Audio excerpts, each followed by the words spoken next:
डरपोक सास बहू। जिगर और बलराज अपने अपने ऑफिस के लिए निकल जाते हैं, जिसके बाद तान्या और उसकी सास घर के काम में बिजी हो जाती हैं। तभी रसोई में से तान्या के चिल्लाने की आवाज आती है। ओए माँ, बचाओ रे! उश, उश, उश, भागो यहाँ से! तान्या की आवाज सुनकर उसकी सास भी वहां आ जाती है। अरे क्या हुआ? और इस तरह स्लैब पर चढ़कर क्यों बैठी हो? उस छिपकली की वजह से। है? छिपकली? अरे कहाँ है छिपकली? ऐसा बोलते हुए तान्या की सास भी डर कर स्लैब पर चढ़ जाती है। अरे जब इन छिपकलियों को घूमने के लिए हमने दीवार और छत दी है, फिर ये हमारे घूमने की जगह पर क्यों उतर आती है? मुझे क्या पता, सामने बैठी है, आप ही पूछ लो ना, साथ में भगा भी देना। इस पर सास डरते हुए स्लैब पर बैठी बैठी ही छिपकली को भगाने की कोशिश करती है। हुश, हुश, हुश, अरे जा ना, वापस अपने घर जा। सासू माँ, छिपकली है, कुत्ता नहीं। अरे हाँ, छोटी सी ही सही छिपकली तो है, तो तुम ही भगा दो ना। तान्या की सास उसे स्लैब से नीचे गिरा देती है, जिस पर छिपकली तो डरकर भाग जाती है। लेकिन दोनों सास बहू के बीच टॉम एंड जेरी वाला खेल शुरू हो जाता है। आपने मुझे धक्का क्यों दिया? मुझे कुछ हो जाता तो? अगर वो मुझे खा जाती तो? अरे छिपकली थी, डायनासोर नहीं। हाँ, सिर्फ छिपकली ही थी, और आपको उससे डर नहीं लगता तो खुद क्यों नहीं भगा दिया? अरे तेरे होते हुए अगर मुझे काम करने पड़े, फिर बहू होने का फायदा क्या है? इसी तरह सुबह से शाम हो जाती है। जिगर और बलराज भी ऑफिस से घर वापस आ जाते हैं, लेकिन सास बहू की तू मैं खत्म नहीं होती। आज इस सभा का मुद्दा क्या है? मम्मी ने मुझे छिपकली के सामने फेंक दिया। अरे वाह मेरे डरपोक, मुझ पर 30 साल से शेरनी जैसे हुक्म चला रही हो और एक छिपकली से डर गई।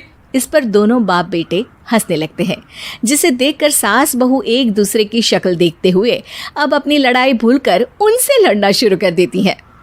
अरे आप ना ज्यादा बत्तीसी ना दिखाओ, नहीं तो शेरनी के एक पंजे से 32 के 32 दांत बाहर निकल आएंगे।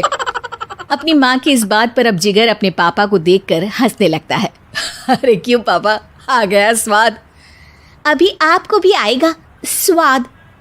इस पर घर में सास बहू ड्रामा बंद होकर पति पत्नी नौटंकी शुरू हो जाती है, जिस पर तान्या से कहा सुनी के बीच जिगर अचानक चिल्लाते हुए कहने लगता है। कॉकरोच, इतना बड़ा कॉकरोच! हे भगवान, अब हमें इससे कौन बचाएगा? कॉकरोच का नाम सुनते ही दोनों सास बहू सारी लड़ाई भूलकर फुदक से कूदकर पास रखे सोफे पर चढ़ जाती हैं। अरे कहाँ है? अरे कहाँ है कमबख्त? अरे उसे भगाने की जगह अनाउंसमेंट तो ऐसे कर रहा है जैसे 12:40 की आखिरी लोकल है, छूटनी नहीं चाहिए। अरे भलाई का तो ज़माना ही नहीं है। ठीक है भाई, अब मैं आपको बिल्कुल भी नहीं बताऊंगा कि आपके पीछे भी एक बहुत बड़ा कॉकरोच बैठा है। जिगर की बात पर एक बार फिर दोनों डर से उछल जाती हैं, जिसके बाद जिगर और बलराज इसी तरह कभी कॉकरोच तो कभी छिपकली का नाम लेकर उन्हें परेशान करते रहते हैं। अगली सुबह ये दोनों हमारे डर का ऐसे मजाक बना रहे थे जैसे खुद कभी किसी चीज़ से ना डरते हो। ये जिगर ना बचपन में तो चींटी से भी डर जाता था। पर मम्मी, उन्हें डराने के लिए मैं चींटी तो नहीं पकड़ सकती। अरे पागल औरत, इतना बड़ा होकर क्या वो चींटी से डरेगा? मतलब हमें बदला लेने के लिए कुछ अलग सोचना पड़ेगा। अरे वाह, क्या ब्रांड न्यू न्यूज़ दी है। सोचो अब। दोनों बहुत देर तक जिगर और बलराज को डराने के लिए अलग अलग तरीके सोचती हैं, पर किसी भी अंजाम तक नहीं पहुंच पाती, जिस पर तान्या की सास उससे कहती है। हम उन्हें नहीं डरा सकते, पर अपना डर तो ख़त्म कर ही सकते हैं ना। अगर हमारा डर ख़त्म हो जाएगा तो फिर वो अपने मज़े के लिए किसे डराएंगे और इसी तरह उनका पचका हो जाएगा।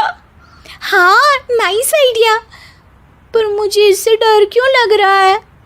सास की बातों से डरते हुए भी वो दोनों अपने डर को ख़त्म करने के मिशन पर लग जाती है, जिसमें पहला कॉकरोच सामने आते ही वो डर कर भाग जाती है। हमसे ना हो पाई मम्मी, इससे आप ही निपटो ना। अरे क्या आप निपटो, साथ चल, नहीं तो तेरे ऊपर ना छिपकली गिरा दूंगी। हाँ बस हाँ, पहले छिपकली पकड़ कर तो दिखाओ। अरे यार चल ना। इस पर दोनों भगवान का नाम लेते हुए एक वाइपर लेकर कॉकरोच के पास जाकर डरते डराते उसे भगा देती हैं, जिसके बाद उनमें थोड़ी हिम्मत आती है और वो दिन ब दिन एक एक कर अपने हर डर पर काबू पाने लगती हैं। कुछ हफ्तों बाद, वाह मम्मी, आइडिया तो मस्त था। अब कॉकरोच हो या उसका बाप, मैं किसी से नहीं डरती। अरे शाबाश। और मैं छिपकली हो या उसका पूरा गैंग, सबके छक्के छुड़ा दूंगी।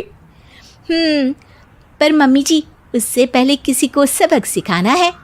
उसी रात जब बलराज और जिगर टीवी देख रहे होते हैं तो दोनों सास बहू प्लान बनाकर छुपके से उन पर नकली छिपकली और कॉकरोच फेंक देती हैं, जिसे देखते ही वो दोनों अपनी जगह से उछल खड़े होते हैं। अरे ओए माँ, छी ये छिपकली कहाँ से आ गई? ओह, अब इस कॉकरोच को मेरे ऊपर से हटाओ ना। अरे क्यों बेटे, कैसे माँ याद आ गई? जब माँ को डर लग रहा था तब तो बहुत खिल्ली उड़ा रहे थे। ससुर जी, कॉकरोच से तो हम जैसे डरपोक डरते हैं, फिर आज आपको क्या हुआ? दोनों हंसने लगती है, जिससे जिगर और बलराज को भी उनकी गलती का एहसास होता है।